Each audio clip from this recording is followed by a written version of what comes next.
대표적인 성장주인 제약바이오가 잘 되려면 금리 인하기에 도입하는 신용이라도 해야 된다라고 저는 생각을 했었어요.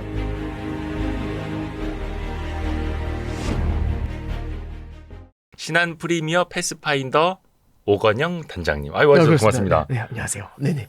바쁘시니까 네. 결론부터 여쭤보겠습니다. 네네. 그 현지 시간으로 9월 18일, 우리 예. 시간으로 아마 9월 19일 새벽? 예, 그러겠죠. 쯤에 FOMC 결과가 나오겠죠. 예. 이번에는 25bp입니까? 50bp입니까? 얼마 내릴 거? 저는 오늘 찍는 날이 오늘이 9월 며칠이죠? 9월 9일인가요? 예. 오늘 이제 저희 오늘 이후에 뭐 주식 시장이 급락을 하거나 그런 케이스가 아니면 25bp 쪽에 무게가 좀 실리지 않나 싶습니다. 급락하지 않는다면 예. 그러니까 급락이라는 게 진짜 뭐 저기 일본에서 나왔었던 것처럼 네네네. 8월 5일 날 빠졌었던 것처럼 그렇게 시장의 흐름 막 뒤집어 엎을 정도의 큰 흐름이 아니라면 25bp에다가 무게를 두는 게 일단 맞다라고 생각을 하고요. 그럼 왜 그런 전제를 달았느냐? 8월 네. 5일 날 보셨잖아요. 예. 일본이 강하게 금리 인상에 대한 의지를 딱 갖고 갔는데 당일날 주가가 막 10%씩 빠지니까 그렇죠. 딱 이틀 만에 항복선언을 하지 않습니까? 네. 그러면 지금 이 상태로 갔을 때는 굉장히 크게 흔들릴 수 있기 때문에 네. 그런 거를 천천히 보고 가려고 하거든요. 하나만 참고로 말씀드리면 22년도 3월달 기억을 해보시면 좋아요. 3월이요. 22년도 3월달을 잠깐 기억을 해보시면 그때가 어떤 때였냐면 제가 이제 옛날 사례들 하나씩 보여드릴게요. 네. 22년도 3월달이 연준이 이미 너무 늦어가지고 기준금리 인상을 늦기 시작할 때였어요. 22년도 2월달에 이미 소비자 물가지수가 7%를 넘었거든요. 네. 근데 미국 금리가 제로였어요. 그때 그 인플레이션은 일시적일 예, 그렇죠. 것이다. 그 망신 당할 얘기하던- 때입니다. 그럼 이제 빨리 따라 올라가야 되는데 이거 이미 너무 늦어서 빨리 올려야 되는데 했는데 22년도 3월 달에 첫 금리 인상을 하면서 그때 0.5 올릴 수도 있다 이런 얘기가 있었는데 딱 25bp 인상을 하면서 시작을 하거든요. 일단 딱 간을 예, 보고 그렇죠. 일단 간을 보는 게 되게 중요하죠. 왜냐하면 갑자기 진짜 오랜만에 방향을 인상으로 트는데 혹여나 다른 예상하지 못한 문제가 생길 수 있을까? 성장에 대한 두려움이 남아 있었기 때문에 물가가 그렇게 높음에도 불구하고 그렇게 움직였던 거거든요. 근데 과거에 보면은 금리 인하를 시작할 땐 50bp인데 이렇게 생각하시는 분들도 있어요. 네. 그럼 50bp 인하로 시작했던 때를 잠깐 기억을 해보면 2001년도가 그랬고 2007년도가 그랬어요. 네. 2001년도를 잠깐 돌아보면은요.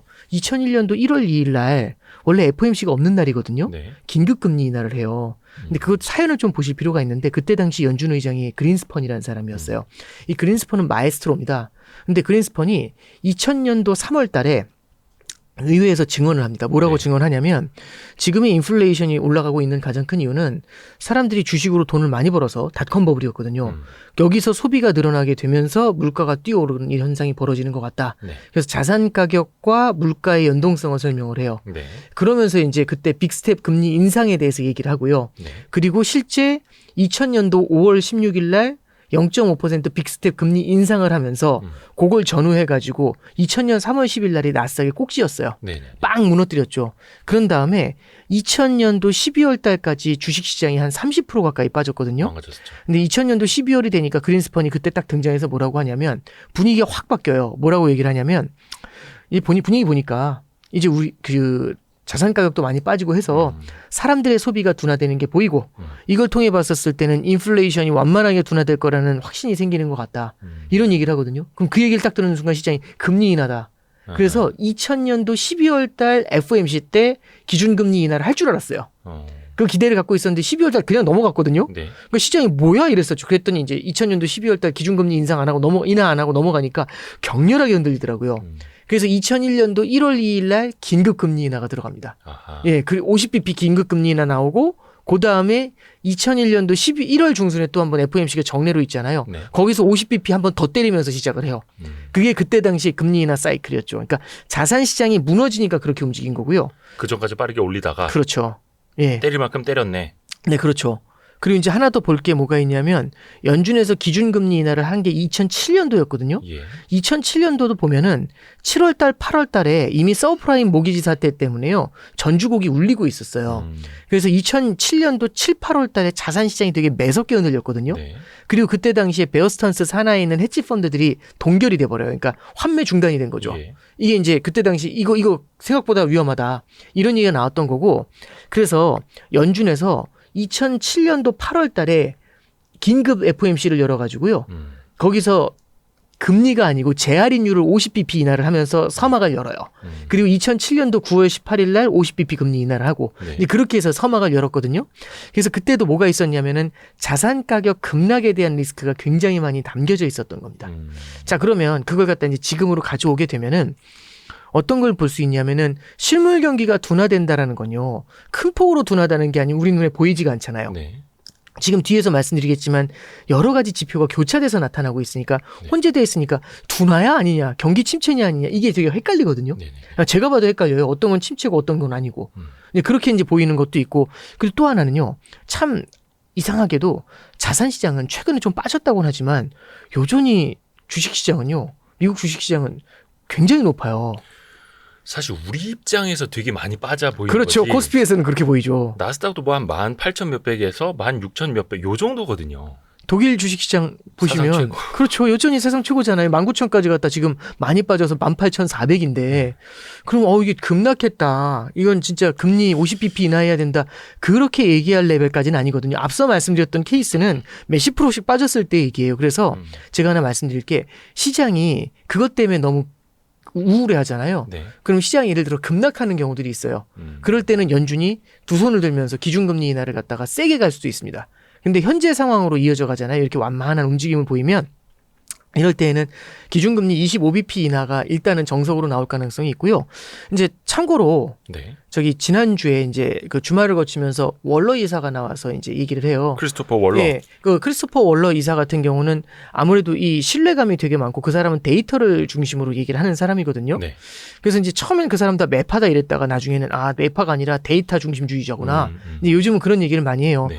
그래서 월러 이사가 나와서 하는 얘기가 뭐냐면 필요할 때에는 나는 금리 인하를 지지할 것이다. 연속적인 1년의 금리 인하도 지지할 것이다. 그리고 이제 비컷이라는 말까지 안 했지만은 네. 여기서 금리 인하를 조금 더 세게 할 수도 있다라는 표현까지 쓰게 됩니다. 그럼 그런 일련의 내용들을 보면은 크리스토퍼 월러가 그 정도 얘기했으면 50bp 인하도 가능하겠네. 그런데 뭐라고 전제를 다냐면 데이터가 좀 더 악화되는 거를 추후적으로 확인이 된다면이라는 단서를 달아요. 그 조건부로. 그렇죠. 필요할 경우. 그렇죠. 서브시퀀트라는 말이 나오거든요. 예. 이후에 나오는 데이터들이 더 안 좋다는. 그러면 데이터를 확인하고 가겠다는 의사를 표명을 한 거잖아요. 네. 그럼 예를 들어서 월러의 말이 실제 50bp 인하를 가리킨다고 만약 가정한다면 네. 9월 달은 25bp지만 시장이 너무 실망을 해가지고 실물 경제도 빠르게 둔화가 된다. 그러면 이제 그 다음에 있을 FOMC 11월 초에 있을 11월. 때는 50bp 인하도 배팅을 칠 수 있다는 얘기죠. 그렇지만 현재로서는 25bp 인하 쪽에다 조금 더 무게를 싣는 게 맞을 것 같습니다. 그러니까 근데 그것도 여쭤보려고 했어요. 이제 앞으로 남아 있는 FOMC는 9월, 11월, 12월인데 네네. 일단 페드워치 이런 거 보면은 9월에 25bp, 네네. 11월에 50bp, 예. 12월에도 50bp. 그렇죠. 125bp를 보고 있죠. 예. 요거는 시장이 좀 앞서 나간 걸로 보세요. 일단은. 예. 그리고 내년에도 추가로 125를 더 낮추는 걸로 보고 있거든요. 그럼 일단 뭐 항상 총 시장은 250bp를 보고 있어요. 많이 내려주세요 이렇게 약간 때를 쓰는 그런 입장이기는 그렇죠. 한데 우선 요거부터 여쭤볼게요. 미국 시간으로 지난 금요일에 나스닥이 2.55%나 급락을 했습니다. 네네. 이게 사실은 고용 지표도 시장의 예상보다는 조금 안 좋게 나오긴 했습니다만 네네. 비농업 고용자 수도 한 16만이 컨센이었는데 14만 2천 명 정도. 네네. 근데 이것 자체가 발표됐을 때는 시장에 큰 충격은 없었어요. 네. 근데 크리스토퍼 월러 이사가 필요할 경우에 더 큰 폭의 금리 인하도 가능하다, 지지하겠다라고 이야기를 하니까 오히려 무너져 내렸거든요. 네네. 50bp 인상 가능성을 살짝 내비친 건데도 시장은 악재로 받아들였어요. 네네. 이걸 좀 해석 좀 해주세요. 그러니까 이제 월러 이사가 근데 이제 제 생각에는 네. 월러 이사가 말하기 전에 이미 되게 혼란스러웠어요. 금리가 뛰었다가 주저앉았다, 뛰었다 주저앉았다 되게 헤맸거든요. 왜냐하면 실업률은 살짝 내려간 것처럼 보이고 고용 지표도 사실 14만 명이면요.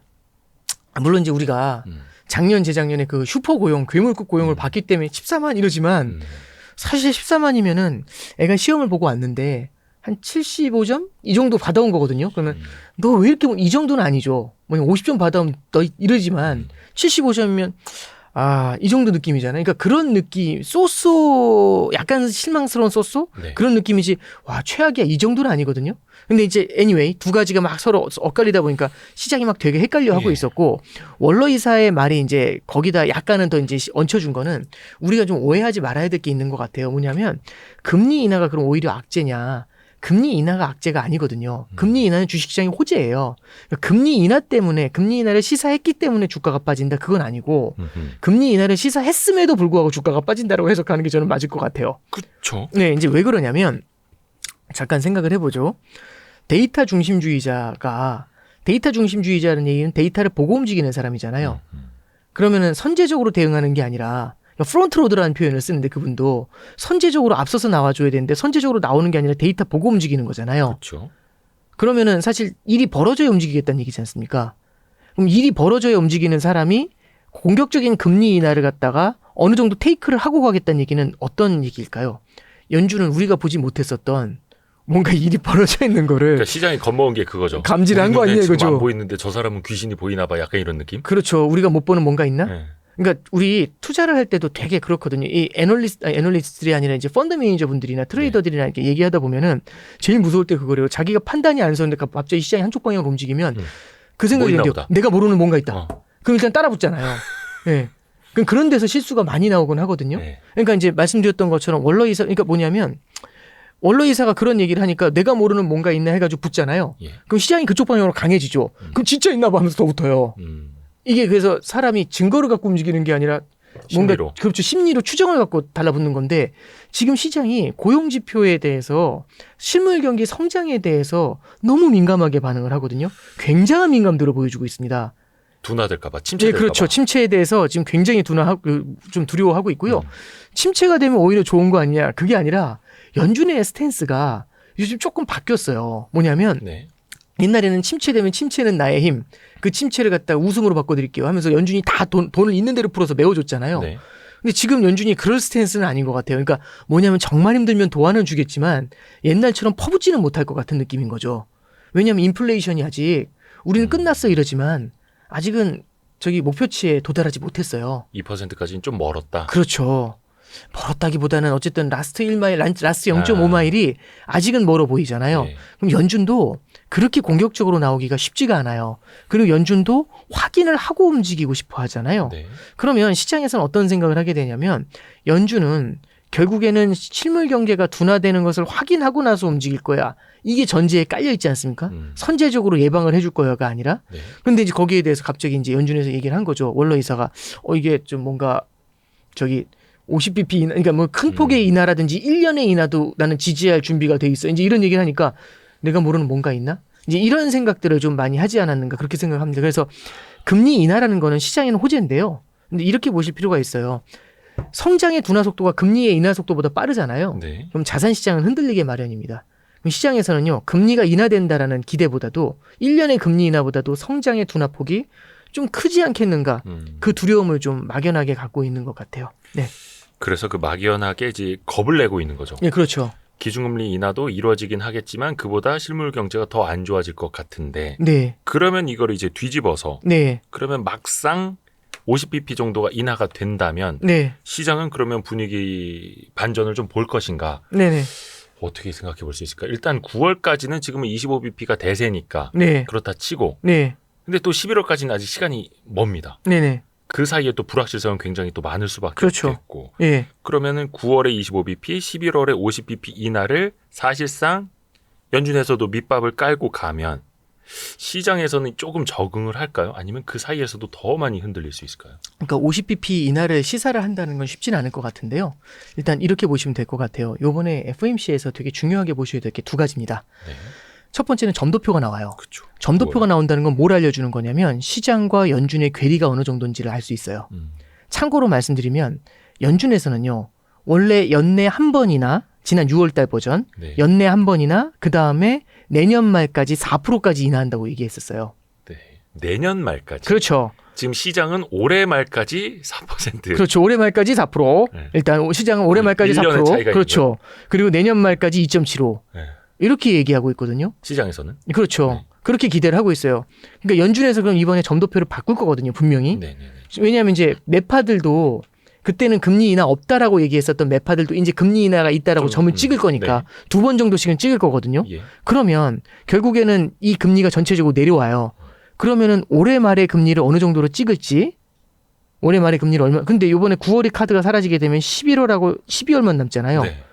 그러면은 연준 위원들이 어떻게 찍는지가 되게 눈에 보이겠죠. 경우의 수가 몇 개 안 남지 않습니까? 그렇죠. 그렇죠. 남아있는 예를 들어 FOMC가 1% 인하가 보고 있는데 두 번밖에 안 나면 50씩 두 번일 거잖아요. 네. 25대 75는 안 할 거니까 50씩 두 번이네. 그런데 만약에 여기서 25씩 50bp 더 낮추는 걸로 만약 찍어 놓는다면 25bp 인하를 갖다가 얘기하는 거지 않습니까? 시장의 기대 절반. 그렇죠. 그리고 내년까지 찍는데 4%가 아니라 3.5% 정도 찍으면 이것도 시장하고의 괴리를 보여주는 케이스가 될 수 있죠. 네. 그래서 지금 핵심적인 내용은요. 50bp 인하도 되게 중요하겠지만, 그러니까 지금 우리 시장에서 저한테 그거 질문하시는 분은 없어요. 이번에 금리가 인하될까요? 아무도 질문 안 해요. 당연하니까. 25BP. 예. 예. 왜냐하면 시장에 다 이거는 깔고 있으니까. 그리고 25냐 50. 근데 지금은 그 결국에는 이 금리 인하냐 아니냐가 되게 중요한 게 아니고요. 그럼 25냐 50이냐가 중요한 것도 아니고 시장이 원하는 만큼 해줄 수 있느냐 없느냐가 중요하거든요. 그쵸. 저는 점도표가 훨씬 중요하다고 봐요.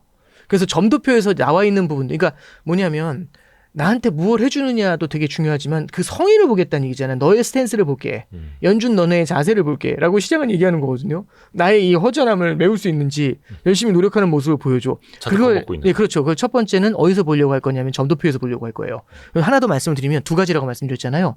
두 번째는 뭘 요구하게 될 거냐면은 양적 긴축을 풀어줄 걸 요구할 겁니다. 양적 긴축. 네, 양적 긴축이 지금 현재 어떻게 들어가고 있냐면 양적 긴축이 원래 저기 국채에 대해서는 그 600개 그다음에 뭐 MBS에 대해서는 350개 이렇게 들어가고 있었을 네. 거예요. 근데 이제 그거를 600개였던 걸 지금 250개로 국채를 줄였거든요. 네. 그 350억 달러는 모기지에서 들어가요. 예. 근데 이제 이게 양적 긴축을 하고 있잖아요. 첫 번째는요. 금리가 내려가게 되면은 모기지 채권 같은 경우는 중도 상환이 나올 수가 있어요. 예, 그러면은 모기지 채권의 상환 속도가 빨라질 수 있거든요. 네. 여태까지는 350억 달러씩 줄인다고 해도 거의 350억 달러씩 안 돌아오고 150억 달러씩 정도밖에 만기가 안 돌아와서 이걸 팔 수가 없었어요. 네. 연준이 하고 싶다고 해도 많이 양적 긴축을 못 했거든요. MBS에서는. 네. 예. 근데 이제 금리가 만약에 내려간다. 그러면 이제 그 MBS 같은 경우 조기 상환하는 친구들이 있거든요. 그 대환하려고. 네. 그래서 뭐 그 플로우를 이해하는 것보다도 그럼 오히려 만기가 많이 나올 수가 있으면 양적 긴축의 속도가 좀 더 빨라질 수 있어요. 아하. 원래 150씩 줄던 게 막 350씩 풀로 줄어버릴 수가 있으니까 350을 줄이겠다는 거는 약속이 아니라 한도예요, 한도. 네. 거기까지 실링을 준다는 얘기거든요. 그러면 이제 양적 긴축의 속도가 빨라질 수 있잖아요. 그러면 야 이게 봐라 경기 침체가 오고 있는데 너네가 양적 긴축의 속도까지 올리면 말이 되냐.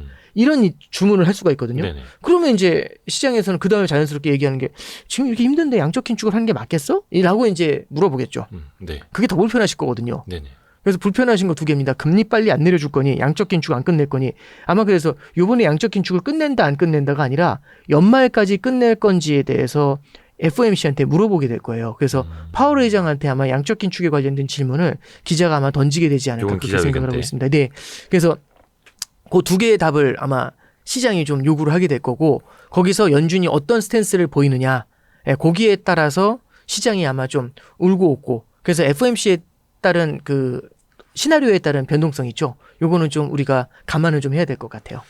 근데 이게 물론 이제 패드워치에 나오는 게 다 정답은 아닙니다만 거기에서 시장이 그 예상을 하고 있다라고 해서 그 컨센서스가 다 지금 증시에 반영이 되어 있다라고 보기도 좀 쉽지는 않습니다만 앞에서 오건영 단장님도 연내 125bp 네. 지금 패드워치의 컨센으로 찍히는 것만큼 인하될 가능성은 낮다라고 보셨고 지금 좀 과하죠. 예. 이번에 9월 18일에 뚜껑을 열었을 때 그 정도로 점도표가 찍혀 있는 게 아니라 그 그거보다 위에 어딘가 찍히면 있다면 네. 시장은 그러면 이거 아니네 네. 또 실망을 할 수도 있는 거고 네, 그렇죠. 근데 살짝 그게 아닐 것 같다라는 뭐라 해야 될까 근데 좀 이게 슬픈 예감은 또 이미 반영이 되어 있지 않을까 싶은 거죠. 그러니까 저기 예. 여태까지 패턴이 예. 아마 이게 그 시장의 앞서감이라는 건요. 예. 이미 요번에만 나타난 게 아니거든요. 늘 예, 언제 앞서갔냐면 첫 번째는 21년도에서 22년도 사이에 연준이 테이퍼링하고 금리 인상한다고 할 때 네. 너네 천천히 할 거고 너네 금리 못 올려. 맞아요. 이 생각 되게 많이 했어요. 그래서 맞아요. 금리 3%까지만 올려도 끝났어. 이제 다 올렸어. 맞아요. 근데 4%가 끝났어. 다 올렸어. 5% 끝났어. 계속 이랬거든요. 그러다 엄청 두들겨 그렇죠. 맞았죠. 그리고 두 번째는 뭐가 있었냐면 두 번째는 22년도 말쯤에 예. 금리 한 4.5까지 올렸거든요. 이러면 경기 침체 와. 그럼 너네 금리 많이 내릴 수밖에 없어 해서 그래서 2023년도 9월부터 금리 인하 시작한다. 네네네. 그게 대세였어요. CME 패드와치에서는.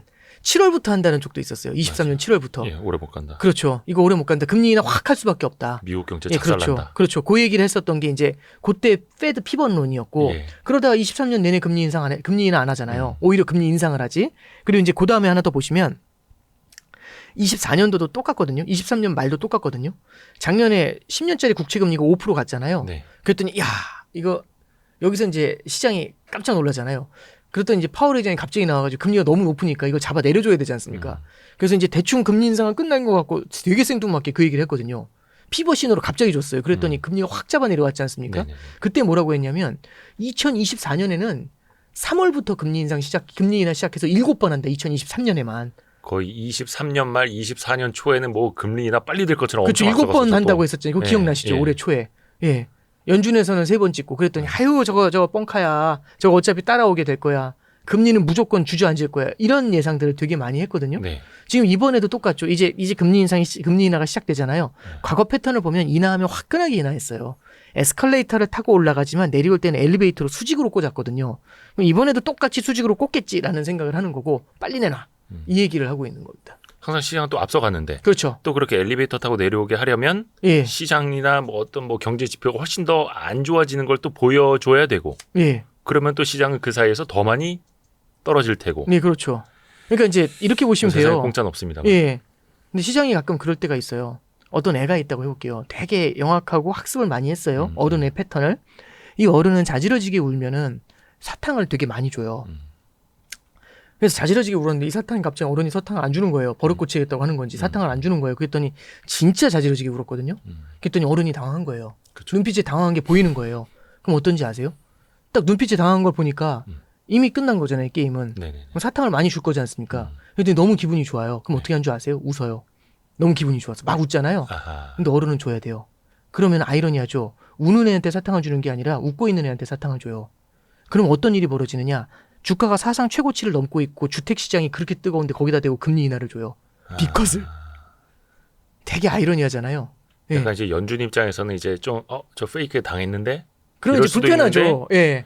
근데 또 그게 또 자산 가치의 상승, 물가의 어떤 또 불안 요소를 남겨놓는 예. 또 그 결과가 또 그렇죠. 이제 그런 것들이 불편하니까 연준이 안 낮춘다는 게 아니라 결국에는 누군가와의 상호작용이지 않습니까? 상호작용. 상대적인 거지 않습니까? 그러면 이 상대편이 어떤 반응인지를 따라서 연준이 움직이게 되거든요. 그럼 연준 입장에서 이쪽이 너무 뜨겁게 반응을 하게 되면은 주춤하게 갈 수밖에 없죠. 그렇죠. 네. 근데 지금 시장이 너무 오랜 학습을 통해 가지고 연준을 연구했고 연준은 지금 무릎을 꿇리고 싶은 거지 않습니까? 네. 예. 지금 그러니까 그런 참 어려운 상호작용 이런 것들이 이제 존재하게 될 것 같습니다. 아, 참, 그것도 좀 여쭤봐야겠다. 네네. 우리가 한창 그 금리 인상기에 많이 이야기 나왔던 게 미국의 장단기 금리가 역전됐다라고 네. 하면서 이거는 경기 침체 신호다. 네. 과거에도 이랬다라고 하면서 경기 침체 이야기가 사실 1년여 전부터 나왔잖아요. 근데 굉장히 길어졌습니다만 아직도 경기 침체가 미국에서 올지 안 올지는 모르겠고. 근데 최근에 네. 보니까 미국채 2년물하고 10년물이 붙었더라고요, 거의. 아, 예. 이렇게 다시 돼서구나. 지역전 이게 붙었더라고요. 네, 다시 이제 지역전 됐죠. 10년이 2년보다 높죠, 지금. 이거는 그럼 어떤 의미로 우리가 해석을 해야 돼요? 그러니까 이제 많은 분들이 얘기하시는 게 예. 역전됐다가 다시 돌리면 예. 그거야말로 시장이 무너지는 신호다. 이렇게 이제 말씀하시는 분들도 계시는데 역전됐을 때도 시장이 무너진다, 침체라고 예, 했었는데. 그렇죠. 근데 이제 그걸 실제로 만든 이론가도 이게 경기 침체의 신호라고 했지 주가가 무너지는 신호다라고 얘기한 적은 없어요. 예. 경기 침체를 알려주는 선행 지표나 다름없다라고 했지만 주가가 하락합니다라는 얘기를 한 적은 없어요. 그러면 야 경기 침체가 주가 하락이지. 근데 어떤 때는 배드이즈 굿이라고 하잖아요. 그렇죠. 경기 침체 때 주가 엄청 올랐잖아요. 저기 네, 코로나 때 보시면. 네. 그러니까 이제 우리가 그걸 그렇게 단정을 하면 안 되는 거고 하나만 말씀드리면 네. 그 얘기가 나온 가장 큰 이유는 그거 같아요. 뭐냐면 장단기 금리가 역전이 되지 않습니까? 네. 그럼 장단기 금리가 역전이 되면은 은행들이 대출을 해주기가 굉장히 힘들어요. 네. 마진이 역마진이 나거든요. 그럼 은행들이 대출을 해주지 못하니까 시중에 유동성이 뿌려지지 않으면서 이게 오래가게 됐었을 때는 실물 경제가 탄탄하던 실물 경제가 흔들리게 됩니다. 네. 이게 보통 그래서 장단기 금리가 역전이 되면은 일정한 시차를 두고 경기 침체가 찾아와 이렇게 얘기를 했던 거거든요. 네네네. 근데 이번엔 조금 판이 달랐던 것 같아요. 저도 그 말이 맞다고 생각을 하는데 문제는 뭐냐면 지금 미국에 있는 그 기업들은 은행을 통해서 자금 조달하지 않아요. 왜냐하면 자산 시장이 너무 뜨겁지 않습니까? 채권 시장이요. 하이힐드 채권 시장, 정크 시장도 엄청 뜨거워요. 그냥 없어서 못 팔거든요. 그러면은 돈이 넘치지 않습니까? 네. 자본 시장에서. 그러면 은행이 아니라 자본 시장에서도 돈이 넘치잖아요. 그러면은 굳이 은행에서 대출을 안 받아도 딴 데서 대출을 끌어와도 되거든요. 실제 지난 2년 동안 보시면 은행들 대출 성장률이 굉장히 낮아요. 네. 지난 한 1, 2년 동안 아, 경기 침체 안 하고 자산 시장 뜨거웠지 않습니까? 예. 그러니까 과거하고 조금 다른 부분은요. 이번에는 코로나 때 하도 많은 돈을 갖다가 풀어줘가지고 이게 은행뿐만 아니라 자본시장에서도 굉장히 유동성이 많이 도는 환경 그걸 만들어냈던 게 아닌가 싶어요. 그런데 이제 두 번째는 뭘 말씀드리고 싶냐면 자 그럼 장단기 금리가 역전됐다가 재역전이 된다는 얘기는 네. 이게 뭘 얘기하냐면 이게 2년짜리 금리는 높은데 장기 금리는 내려와 있어요. 네. 왜 그러냐면 이렇게 높은 연준이 이렇게 높은 기준금리를 기준금리. 유지하니까 결국엔 실물 경제가 꺾일 거야라는 생각 때문에 이렇게 내려와 있는 거거든요. 네, 네, 네.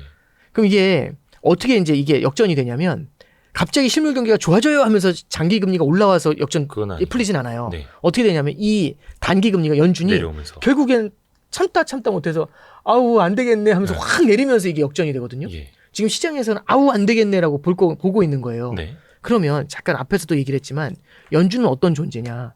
지금 너무 걱정이 많아가지고 빨리 선제적으로 금리 인하를 하고 싶어 하냐 아니면 신중하게 하고 싶어 하냐 이거죠. 네. 지금 신중하게 하고 싶어 하잖아요. 네. 보수적으로 보시는 분들이지 않습니까? 예. 결국에는 딱 데이터 보고 움직이시는 분들인데 그분들도 빨리 내릴 정도인 거잖아요.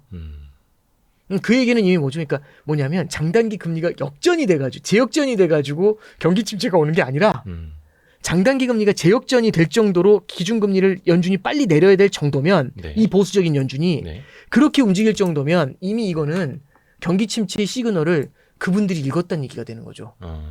그래서 이제 사실 연준이 그 정도로 빨리 내릴 정도면은 뚜렷한 경기 침체 신호를 본 거나 다름없는 겁니다. 그래서 과거에도 이제 장단기 금리가 역전되고 역전이 풀리게 되면은 뭐 이제 경기 침체가 찾아와 이런 얘기들이 좀 높은 신뢰도를 보일 수 있었던 이유 중에 하나가 연준이 실수할 수밖에 없어라는 그 내용을 저변에 깔고 가는 게 좀 있는 것 같아요. 쟤들은 항상 늦게 와 이런 것처럼. 그렇죠. 늦게 오시는 분들이 그 정도 볼 정도면 그리고 실제 연준이 기준금리 인하를 할 때도 항상 박살난 다음에 인하를 했었죠. 네, 신중하게. 네, 그렇죠. 그러니까 그게 아까 크리스토퍼 월러 이사가 시장이 보지 못하는 뭐 안 좋은 거 본 거 아니야라고 겁먹은 거랑 어떻게 보면 일맥상통한 거네요. 그런 얘기죠. 예. 그러니까 시장이 연준에 대해서 갖고 있는 생각이 있어요. 그러니까 우리도 지금 사실 예전에는요. 디플레이션이 만연할 때는 연준이 선제적으로 금리 인하 해줬어요. 경기가 둔화되지도 않았는데 보험적이다라면서 선제적으로 인하해줬거든요. 그렇죠. 근데 지금은 그럴 스탠스는 아닌 것 같아요. 물가 때문에. 여전히. 물가가 일단 남아있고 두 번째는 자산 시장의 양극화가 워낙 세다 보니까 그렇게 쉽게 나서지는 않을 것 같아요. 예. 야, 이게 또 어려운 게 이게 막상 그렇습니다. 사탕 달라고 계속해서 울었었는데 네. 진짜 저 사람이 사탕을 줄 시기가 가까워져 오니까 저 사람이 지금 1개 주는 거야, 2개 주는 거야, 내가 지금 그거죠. 울어야 돼, 더 지금 크게 좀 그거죠. 울어야 3개 줄 거 이거잖아요. 그렇죠. 그러니까 항상 그 기준금리 인하 초입에는 시장의 변동성이 굉장히 커지고 근데 그 이후를 보자면 자산시장에서도 어찌됐든 간에 금리가 내려가면 투자 환경에는 좀 나쁘진 않을 거야. 유동성 측면에서. 예. 이렇게 또 아주 교과서적으로 순수하게 또 볼 수 있는 측면도 있죠. 있진 않을까요? 있죠. 저기 참고로 말씀드리면 아까 2001년도, 2007년도 금리 인하 말씀드렸잖아요. 네. 2001년도에 1월 2일 날 긴급 금리 인하 했잖아요. 50bp. 주시장 난리가 났어요. 나스닥이 3천에서 4천까지 불과 며칠 만에 뛰거든요. 그러니까 울던 아이가 예. 사탕 받고 빵긋빵긋 이제 웃은 예, 거예요. 그렇죠. 사상 최고치로 뛰고 그러니까 1일 상승률로는 사상 최고치 막 이런 거 나왔었어요. 그때 나스닥에서. 근데 문제가 뭐냐면 예. 한 달 지나갔거든요. 다시 또 고꾸라지. 이게 보니까 금리 인하로 안 되는구나. 왜냐면 성장이 둔화되는 속도가 너무 빠른 거죠. 금리 인하로 못 막는구나 하니까 같이 주저앉아 버리더라고요. 그리고 실제로 2001년도 3월 달에 공식적으로 경기 침체가 나오고요. 그렇게 됐고 2007년도도 똑같아요. 금리 인하 50bp 했고 그렇게 인하를 했음에도 불구하고 실물 경제가 무너지는 속도가 서브프라임이 이 전염이 너무 많잖아요. 이게 왜 그러냐면 호경기에 너무 레버리지가 많이 붙어가지고 여기저기 얽혀가지고 레버리지가 나가버렸지 않습니까? 네네네. 그러니까 금리 50bp 인하로는 이게 커버가 안 되는 거예요. 근데 그걸 몰랐던 거죠. 그러니까 나중에 금리를 그렇게 인하했음에도 불구하고 이게 계속 썩어 들어가는 거니까 그러니까 주식시장이 이제 무너지는 그런 모습을 보인 겁니다. 그래서 이제 요번에 인하를 하면 망가진다 이게 아니라 이번에 인하하는 게 미국 경제의 성장을 다시 추동하는 데 도움을 줄 수 있는지 일단 그게 되게 중요한 것 같고요. 그래서 실제 인하를 통해서 성장을 부양할 수 있는지 두 번째는 인하가 시장의 기대에 부합하는 정도인지 그 실제 인하하는 쪽은 연준이잖아요. 연준과 시장의 괴리가 어느 정도 풀릴 수 있는지가 아마 제 생각에는 이번 달엔 가장 중요한 관건이 되지 않겠는가 그렇게 생각하고 있습니다. 그러게요. 이거 완전히 되게 긴장하면서 봐야 하는 FOMC잖아요. 이번에 이게 왜 그러냐면 연준도 굉장히 고민이 많고요. 네. 왜냐하면 변수가 너무 많아요. 생각해야 될 게 물가도 있고 자산 가격도 있고 그다음에 어설프게 금리 인하했다가 엔캐리 청산될 수도 있고 그리고 실제로 지금 성장이 둔화될 수도 있고 이런 변수들이 막 있는 대로 많아서. 얽히고 설켜 있잖아요. 그리고 시장은요. 유튜브를 통해 가지고 진짜 지난 20년 동안 본 적이 없을 정도로 다 트레이닝이 아주 풀리 트레이닝된 똑똑해졌어요. 예, 그렇죠. 선수들이죠. 예. 똑똑한 사람들하고 상대하려면 연준도 고민이 많겠죠. 왜냐면 이쪽에 일거수일투족을 다 해석해 주잖아요. 거의 중계 방송을 해 주잖아요. 오건영 단장님 덕분에. 저는 그냥 교과서적인 얘기를 해드리는 사람. 말씀하세요. 요즘은 막 실제 저희 같은 사람들도 막 FOMC 하면은 그 새벽에 막 카톡하면서 야 이게 무슨 소리 이게 그 의미 아니야 막 저희들도 보내거든요. 그러니까 아니 근데 그 어려운 내용들을 특히 이제 그 FOMC 이후에 연준 의장의 어떤 기자회견 이런 걸 실시간으로 한국 사람들이 몇만 명씩 보고 있다라는 게 더 신기한 거예요. 그렇죠. 그 어려운 내용을. 예전에는 몇 명 안 되는 저희 사람들 제 친구들 몇 명하고 저하고 이런 사람들 막 새벽 봤는데 데스크 일하는 사람들이 보고 막 이렇게 했었는데 예. 그만큼 시장의 반응도 빠르게 나올 수밖에 없는 거고 때로는 더 과민하게 반응을 과거보다 더 할 수밖에 없는 그렇죠. 거고요. 주체들도 기관이 아니라 실제 개인들도 많이 개인들까지도. 들어왔잖아요. 그러면 실제로 오버해서 반응하는 것들이 조금 더 커질 수 있어요. 네. 또 그것도 연준은 또 네. 감안을 해야 하는 거고. 네. 그 얘기를 좀 여쭤볼게요. 잠깐 그 엔캐리 언급을 하셨는데 네.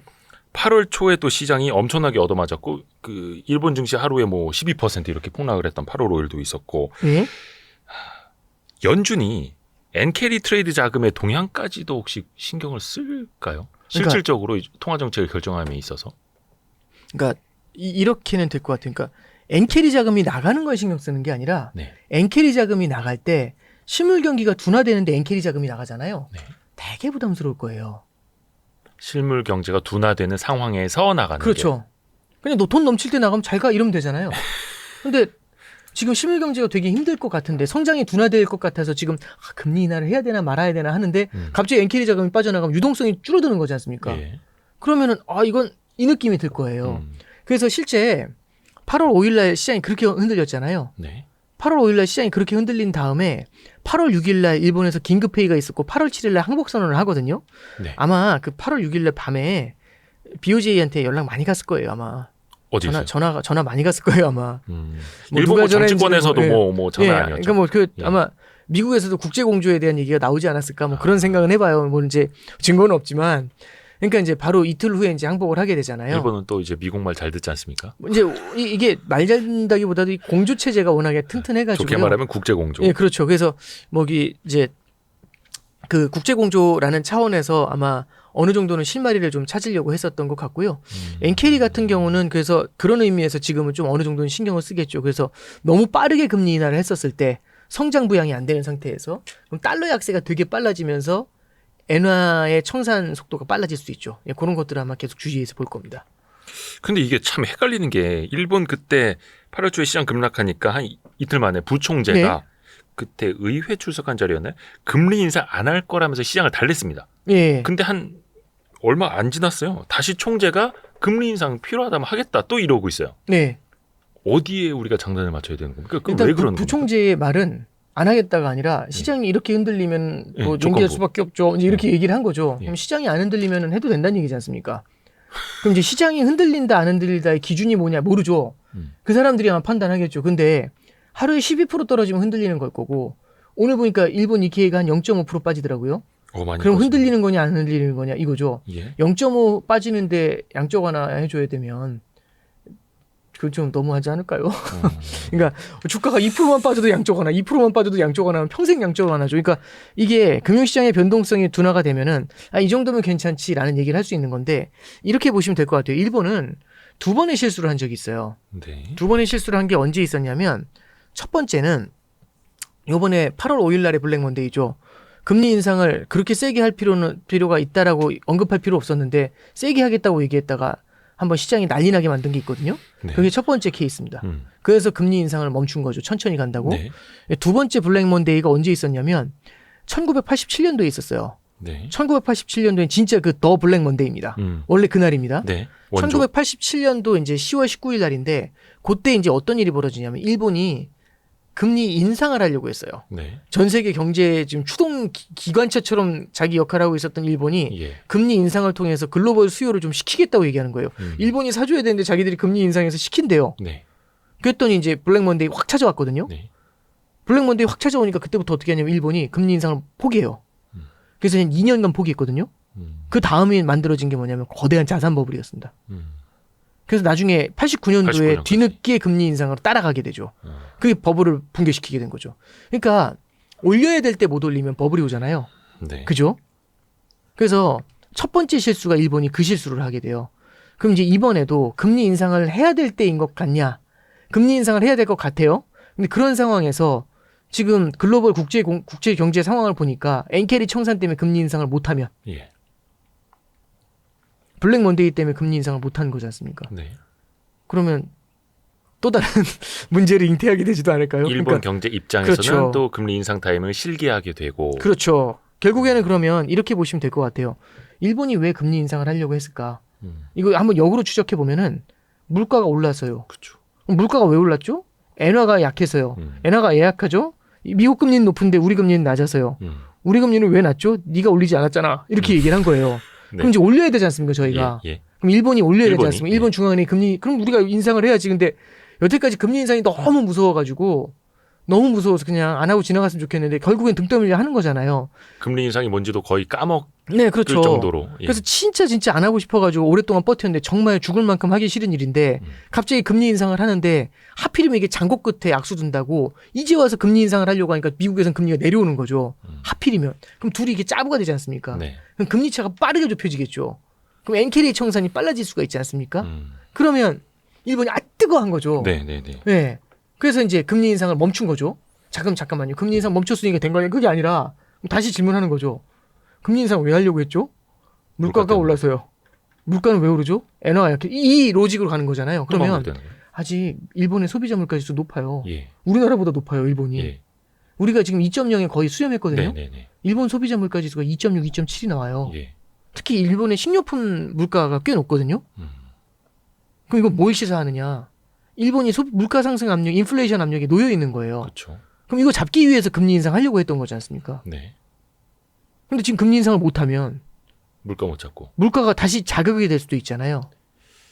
그렇죠. 그럼 어떻게 해야 되느냐?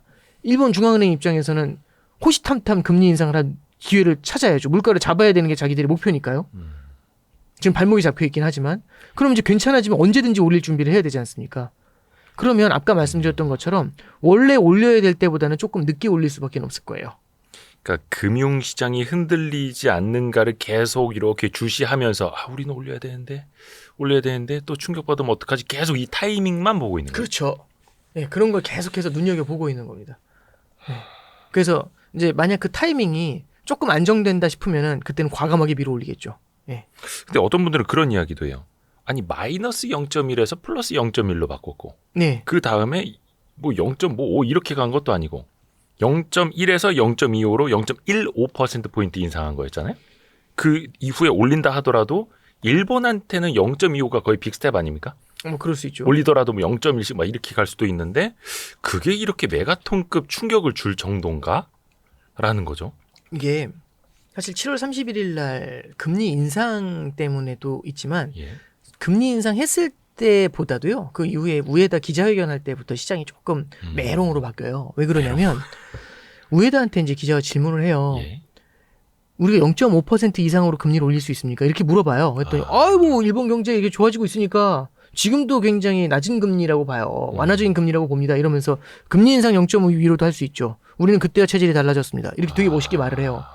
멋있었겠죠. 가오 막 이런 생각했을 텐데. 일본어로 가오. 예, 그렇죠. 근데 이제 문제는 일본이 흑역사가 있어요. 예. 0.5가 거의 통곡의 벽이었는데 2000년도에 조금 경기 좋아지는 듯 해가지고 금리 0.5까지 올렸다가 닷컴 버블 무너지면서 붕괴했거든요. 예, 예, 예. 2007년도에 0.5까지 올렸다가 금융위기 맞으면서 쓰러졌어요. 그래서 0.5를 넘어본 적이 없어요. 그러니까 잃어버린 버블 붕괴 10년이 이후에는. 잃어버린 그렇죠. 20년, 잃어버린 30년 이렇게 그렇죠. 됐었던. 거기서 어설프게 금리 인상하려다가 무너졌었던. 예. 그럼 이거 거의 교보제거든요. 아. 그럼 0.5라는 게 그래서 그런 상징적인 의미를 담고 있는데 넌 과거에 유산이 있음에도 불구하고 그 위로 올릴 자신이 있다는 거야? 그랬더니 있지. 근데 시장이 얘기하는 거죠. 와, 그러면 생각보다 금리 인상 많아지겠네. 그래서 지금의 금리 인상을 중요시한 게 아니고요. 네. 그 뒤를 프라이싱을 하는데 그랬더니 내년까지 4번 더 올리겠다 이런 얘기가 나온 거예요. 아. 그래서 미래를 보고 움직입니다. 단순히 0.15에서 0.1 올린 것 같고 왜 그래? 그게 아니라 미래를 방향. 프라이싱하는 거죠. 방향. 이대로 올리게 되면은 계속 쭉쭉 올라갈 수도 있고 네. 통곡의 벽에 어딘가 한 번은 부딪힐 수도 있겠다. 이렇게 그렇죠. 또 시장이 겁을 먹은 거네요. 그 엔캐리 청산 요것도 잠깐 이야기를 했는데 네네. 이게 뭐 해외 IB에서 조금 뭐 데이터가 나온다고는 하는데 엔캐리 청산 자금, 엔캐리 트레이딩 자금 이게 어떻게 우리가 추정할 근거 같은 게 있나요? 제가 보기에는 없어요. 저기 IB 쪽에서 나와 있는 그러니까 뭐 캐리 트레이드 인덱스라는 자료는 있는데 네. 저는 개인적으로 데이터가 그렇게 그거 보는 것보다는 엔화 환율 보는 게 더 의미가 있더라고요. 근데 예. 이게 그래서 뭐 8월 초에 예. 엔캐리 자금의 뭐 한 50%가 일본으로 갔네, 뭐 70%가 갔네, 뭐 이런 얘기들 좀 그러니까 이제 나왔었잖아요. 헤지펀드 포지션 청산되는 건 아니라 그런 걸 보고만 생각을 할 수 있는데 네. 엔캐리가 뭐냐에 따라서 다른 건데 잠깐 예. 보시면 우리는 일반적으로 엔캐리라고 하면은 일본의 와타나베 부인이라고 하잖아요. 네. 일본 개인들이 해외에 투자한 거 음. 엔캐리죠. 네. 엔캐리죠. 근데 두 번째 이런 게 있어요. 일본 사람들만 엔캐리 하는 게 아니라 헤지펀드도 엔화로 돈을 차입을 해가지고 엔화를 팔고 달러를 사서 미국의 국채를 살 수도 있어요. 네. 이것도 엔캐리 트레이드잖아요. 그렇죠. 국적이 다르지만 예. 결국에는 그러면은 누가 그걸 할 수 있느냐? 그러면 헤지펀드 같은 경우는 포지션을 잡을 수가 있지 않습니까? 네. 네. 롱숏 포지션을 잡으니까 그걸 갖고서 계산하는 방법은 있을 거예요. 제가 그쪽 전문은 아니라서 잘 모르겠지만 어쨌든 그런 쪽으로 접근을 하더라고요. 근데 이제 잠깐 보시면 네. 그러면 와타나베 부인들은 여태까지 몇 년간 아베노믹스 이후에 엔화 약세였잖아요. 네. 엔캐리가 얼마나 오랫동안 지속이 되었는데 이걸 하루 만에 다 돌렸을까? 사실은 그거는 증거가 없는 거잖아요. 네. 그럼 우리는 어디서 좀 착안을 해볼 수 있느냐? 굳이 따져보면 이런 거예요. 일본은 대외 순채권국입니다. 예. 근데 우리는 그런 생각, 일본 빚더미에 앉았다는데 일본의 대외 부채가 5조 달러 정도 돼요. 네. 엄청나죠. 대외 채권이 8조 달러예요. 음. 받을 돈이 8조 달러, 갚을 돈이 5조 달러. 그래서 대외 순채권은 3조 달러인 거죠. 해외 투자 많이 하고 있습니다. 그렇죠. 그러면 만약 최악의 경우에 엔캐리가 청산이 되면 8조 달러가 돌아오나? 이런 생각을 할 수 있거든요. 그래서 사실 그게 가늠은 안 돼요. 물론 8조 달러 다 돌아올 리가 없죠. 근데 네. 어느 정도 되는지는 사실은 가늠 자체가 안 되고 시장이 흔들리면 흔들수록 그 엔캐리 청산의 규모가 더 커질 수가 있어요. 왜냐하면 엔캐리도 결국에는 다른 상대국이 금리도 높고 안정돼 있고 통화 강세면 그러면 들어가서 먹는 거지만 이쪽이 송두리째 흔들리면 무섭잖아요. 그럼 튀어나와야죠. 네네네. 예. 그래서 엔캐리도 보는 관점도 조금 다르게 생각해야 되지 않냐. 그렇게 이제 보고 있는 겁니다. 그 중요한 게 또 환율이기도 한데 뭐 물론 이제 엔화를 가지고 미 국채 샀을 때 연간 기대하는 수익률이 얼마가 있는데 네. 그 이상으로 환율이 또 흔들려 버리면 또 환차손도 또 어마어마하게 벌어지는 거니까 네네. 그 달러엔 환율이 162엔대까지 갔다가 네. 140엔대 초반까지 지금 엔화가 강세로 가고 있잖아요. 네. 이거는 어떻게 보면은 방향성은 지금은 엔화가 강세 쪽으로 가고 있다. 네. 이렇게 볼 수가 있는 거겠죠. 네. 저도 엔화는 완만한 강세로 가게 될 거라고 좀 생각을 하고 있고요. 향후에도. 예. 근데 이제 속도를 어떻게든 조절하려고 할 것 같아요. 왜냐하면 다들 엔화는 강세일 것 같은데 하는데 엔화가 강세로 쫙 가잖아요. 예. 그럴 줄 알았었는데 한꺼번에 확 몰리면 밀어붙이죠. 엔화 강세 속도가 정말 빨라져요. 예. 이걸 원하진 않거든요. 그러면 엔화 강세일 때는 보통 통화가 지속 가능한 강세를 만들 때 옆으로 이렇게 퍼져서 가요. 옆으로 퍼져서 그러니까 간다. 완만하게 강세로 가요. 예, 예. 예, 그렇게 가잖아요. 그러면 누가 개입하기도 힘들고 가람비에 옷젖듯이 강세를 가는 거 있잖아요. 예, 그런 그림은 저는 충분히 가능하다고 생각을 하고 예, 그런 관점에서 엔화는 좀 이제 어느 정도 엔 약세는 마무리 국면 아니겠느냐 예, 그런 생각은 하고 있습니다. 어떻게 보면은 사실 이렇게 외환당 우리나라도 그렇고 해외 어느 나라든지 간에 변동성이나 진폭을 좀 관리를 하는 거죠. 쏠림 현상 같은 그렇죠. 거를. 근데 그 방향 자체는 어떻게든 할 수 없을 텐데 이게 사실 일본 기업들 입장에서도 보면 엔화 약세로 인한 파티는 어느 정도 이제 끝난 거잖아요. 그렇죠. 근데 또 엔화 강세로 인해서 이 정도면 또 일본 수출 기업들 입장에서 아 부담되는 환율이다. 그것도 140엔대는 아닌 것 같고, 그렇죠? 과거랑 비교해봤을 때 여전히 엔화는 약한 거잖아요. 이게 이제 기업들 자체에는 엔화 약세가 더 좋을 수 있는데 예. 저는 그 일본 당국에서 이제 일본의 어떤 관료였던 분이 컬럼을 쓴 걸 보면서 좀 공감을 했던 게 엔화 약세를 과도하게 오랫동안 유지해 주면 일본 기업의 경쟁력이 어떻게 되겠냐. 비닐하우스 속에서 계속 키우는 건데. 쉽게만 돈 벌려고 하고. 그렇죠. 네. 그러면 이러면 완전히 땅 짚고 헤엄치는 건데 그러면 만약에 이런 현상이 더 강해졌을 때 그때 만약 엔화가 강세로 돌면 네. 더욱더 심각한 결과가 나타날 수 있다. 그래서 지금 일본이 엔화 약세에 힘입어 가지고 예. 쉽게 성장을 하는 건데 네. 그게 아니라 피를 깎는 노력을 통해 뼈를 깎는 노력을 통해 가지고 결국에는 생산성을 끌어올리면서 성장에 접근하는 방법을 만들어줘야 된다. 네네네. 그런 의미에서 지금의 저금리라든지 지금의 일방적인 yen 약세는 일본 자체에도 도움이 되지 않는다. 이제 이런 얘기를 하는 분도 있어요. 예. 개인적으로는 상당 부분 공감을 합니다. 네.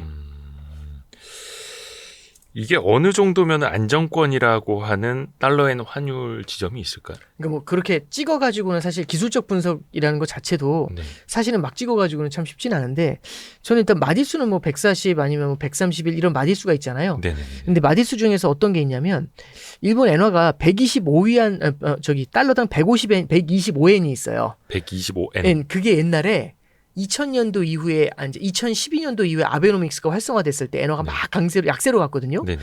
그러면서 달러엔 환율이 떠오르니까 그때 당시 이제 일본의 구로다 총재가 네네. 물어봤죠. 엔화 어디까지 약세로 갈 것 같아요 했더니 너무 약세로 가는 건 부담스러워요 라고 얘기했는데 그게 이제 125엔대였어요. 그래서 그 수준을 구로다 라인이다 이렇게 말씀하시는 분들도 있어요. 아, 그래서 이제 아마 한번 뭐 여기서 레벨 몇 번 다운 하더라도요. 일단은 125에서 130엔 사이 그 정도에서는 엔화가 추가로 강세로 갈 여지를 갖다가 막는 저항선이 지지선이라고 해야 될까요? 이제 그런 게 이제 나타날 가능성이 좀 있습니다. 일종의 저항선으로 네네. 우리나라 기준금리도 좀 여쭤봐야 될 것 같아가지고. 아 예. 사실 뭐 국내적으로도 또 중요한 거니까 일단은 결론적으로 한국은행도 금리를 내릴 수밖에 없을 텐데 네. 금통위가 이제 10월하고 11월 말 이렇게 두 차례 남아 있죠. 네. 근데 이제 지난번에도 한은은 한 번 또 동결을 했습니다만 10월이냐 11월이냐 이게 어차피 미국이 내리기 시작한 게 9월일 텐데 네. 10월이냐 11월이냐 6주간의 차이가 그렇게 큰 기간일까요? 예를 들어서 한은은 그러니까 시장에서도 지금 전망이 10월은 패스하고 11월에 내릴 것 같다. 왜? 부동산 때문에 이런 전망들 많이 나오지 않습니까? 그 6주간이 정말 그렇게 의미가 있는 기간일까? 어차피 내릴 거면 빨리 좀 내리지 이럴 수도 있을 텐데요. 의미를 어떻게 두느냐의 문제가 될 수 있고요. 네. 두 번째는 이제 만약에 한은이 너무 빠르게 금리를 인하했었을 때는 부동산 시장을 제대로 자극할 수도 있어요. 왜냐하면 부동산에 대한 투자 심리가 굉장히 강해져 있을 때는 네. 작은 호재 하나에도 되게 시장이 민감하게 반응하거든요. 그러면은 이럴 때에는 한은이 기준금리 인하를 하는 게 잘못된 시그널을 줄 수도 있어요. 그러면 네. 강남의 아파트 가격 이런 것들이 막 사상 최고치를 막 한참 상회를 하고 있는데 거기다 대고 금리 인하의 선물을 던져주는 거거든요. 예, 예. 그런 이제 그런 부분들은 아마 한국은행 입장에서도 굉장히 고민스러운 영역이 될 것 같고요. 네. 그래서 한은에서도 이게 어느 정도는 부동산 시장이나 가계부채 이게 좀 안정이 되는 걸 확인하고 나서 접근하려는 스탠스를 취할 것 같아요. 현재로서는. 네. 부동산 시장이 안정되는 걸 확인하고 나서 네, 그렇죠. 단장님도 그러면 금통위가 기준금리를 처음으로 내리는 시기는 11월 말. 이제 10월일 수도 있고 11월 말일 수도 있는 게 예. 왜냐하면 일단 시기 자체보다도 이제 지금 정부에서 주택담보대출에 대한 규제를 굉장히 강화시켰지 엄청 않습니까? 조이고 있죠. 이렇게 많이 쪼이게 되면은 수요 사이드가 되게 부진해질 수가 있어요. 그러면 예. 거래량이 확 줄어들 수 있거든요. 아파트 거래량. 그러면은 한국은행 입장에서는 너무 거래량이 빠르게 식어버리면 이러면 오히려 금리를 인하해도 되는 거 아니야? 이제 이런 생각을 할 수가 있습니다. 그럼 속도를 조금 올릴 수도 있죠. 금리 인하의 속도를. 그래서 이제 어떤 카운터 파티들이 어떻게 움직이느냐에 따라서 대응이 좀 달라지지 않겠나 그렇게 보고 있습니다.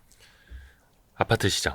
주택 거래와 가격이 어떻게 되느냐에 따라서 그게 10월일 수도 있고 11월일 수도 있는 거고요. 그러니까 이제 아파트 가격도 가격이지만 결국엔 가계부채의 증가가 한국은행 입장에서 그쵸, 더 그쵸. 불편할 거예요. 질적으로. 예, 근데 아파트가 워낙에 비싸니까 아파트 한 채 사면서 가계부채가 폭증을 하잖아요. 과거보다 더 커진 거죠, 사실상. 그렇죠. 예, 그러니까 부담이 클 수밖에 없는 겁니다.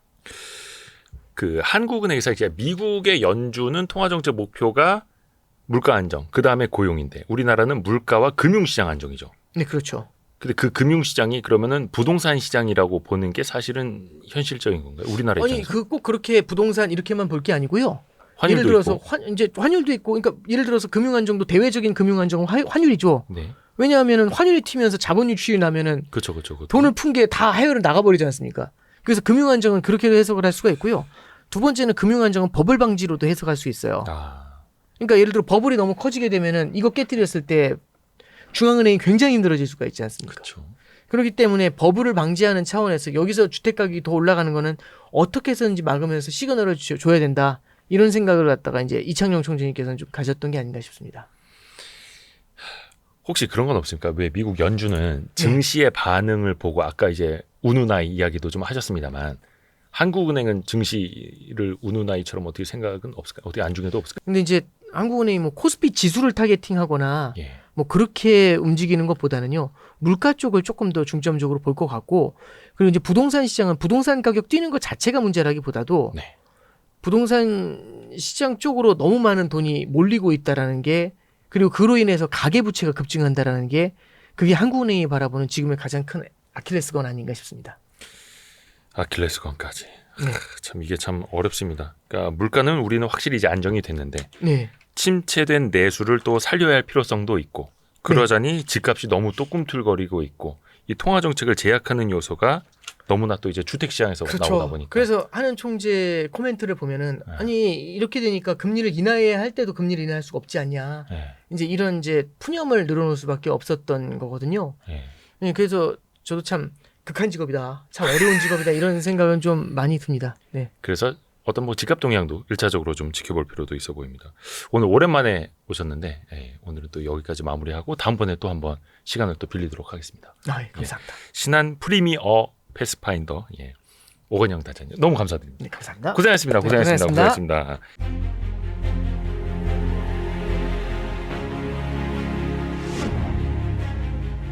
대표적인 성장주인 제약바이오가 잘 되려면 금리 인하기에 도입하는 신윤이라도 해야 된다라고 저는 생각을 했었어요. 근데 그때 한 번 더 뛸 수 있는 게 제약바이오라고 저는 생각을 하고요.